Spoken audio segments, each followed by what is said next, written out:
एक समय की बात है। एक व्यक्ति जो हिल स्टेशन पर एक छोटी सी होटल चलाता था, मेहनत और लगन से अपने व्यवसाय को बढ़ा रहा था। उसकी होटल पर अक्सर यात्री खाना खाने आते थे और धीरे धीरे उसकी कमाई बढ़ने लगी। कुछ समय बाद उसने एक घर खरीद लिया और अन्य सुविधाओं का आनंद लेने लगा। समय के साथ उसने कई और होटल खोल लिए। उसकी संपत्ति और शान और शौकत लगातार बढ़ती गई। लेकिन समय हमेशा एक जैसा नहीं रहता। एक दिन उसे अचानक तबीयत बिगड़ने का एहसास हुआ। उसने अपनी जांच कराई और डॉक्टर ने उसे बताया कि वह एक गंभीर बीमारी से ग्रसित है और उसके पास जीने के लिए सिर्फ 90 दिन बचे हैं। यह सुनकर वह स्तब्ध रह गया। अब सवाल यह था कि उसके बाद उसकी संपत्ति का वारिस कौन होगा।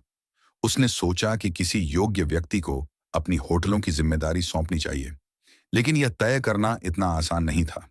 यदि उसने अपनी स्थिति का खुलासा किया तो हर कोई ईमानदार बनने का नाटक करेगा। उसने इस चुनौती को हल करने के लिए एक तरकीब सोची। वह भिखारी के रूप में अपनी होटलों का दौरा करेगा। पहले दिन वह भिखारी के वेश में अपनी एक होटल के बाहर गया और वॉचमैन से भोजन मांगा।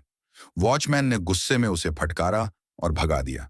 दुखी मन से वह दूसरी होटल पर गया, लेकिन वहां भी वही अपमान झेलना पड़ा। तीसरी होटल पर उसने अपना परिचय होटल के मालिक के मित्र के रूप में दिया। वॉचमैन उसे मैनेजर के पास ले गया, लेकिन मैनेजर ने उसका मजाक उड़ाया और खुद को होटलों की सफलता का असली कारण बताया।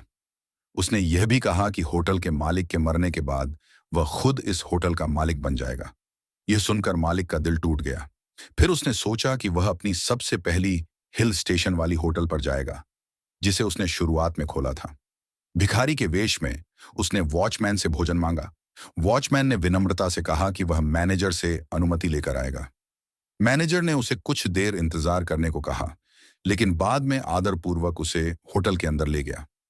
मैनेजर ने वही खाना उसे परोसा जो वह खुद खा रहा था। खाना खाते हुए होटल का मैनेजर होटल के मालिक जो भिखारी बना था, उसको कहता है कि एक समय था जब मैं भी तुम्हारी तरह भिखारी था। होटल का मालिक, आपने जो सम्मान और मदद दिखाई वह काबिले तारीफ है। होटल का मालिक अपनी हिल स्टेशन वाली होटल की टीम से प्रभावित हुआ। उसने सभी होटलों के मैनेजर और स्टाफ की बैठक बुलाई। वह भिखारी के वेश में ही बैठक में पहुंचा। उसे देखकर सब लोग हैरान रह गए। मैंने भिखारी बनकर अपनी सभी होटलों का दौरा किया। मैंने देखा कि कुछ लोग बेईमान और निर्दयी हैं, लेकिन मेरी पहली होटल की टीम ने मुझे गर्वित किया। इसलिए मैं अपनी बाकी सभी होटलों के मैनेजरों को तुरंत नौकरी से निकाल रहा हूं। मेरी हिल स्टेशन वाली होटल के मैनेजर को सभी होटलों का मुख्य प्रबंधक नियुक्त किया जाता है। इसके अलावा वहां के वफादार स्टाफ को मेरी बाकी होटलों का प्रबंधक बनाया जाएगा। यह सुनकर सब लोग हैरान रह गए। मालिक ने अपने ईमानदार कर्मचारियों को उचित सम्मान और जिम्मेदारी देकर यह साबित कर दिया कि सच्चाई और ईमानदारी का फल हमेशा मिलता है।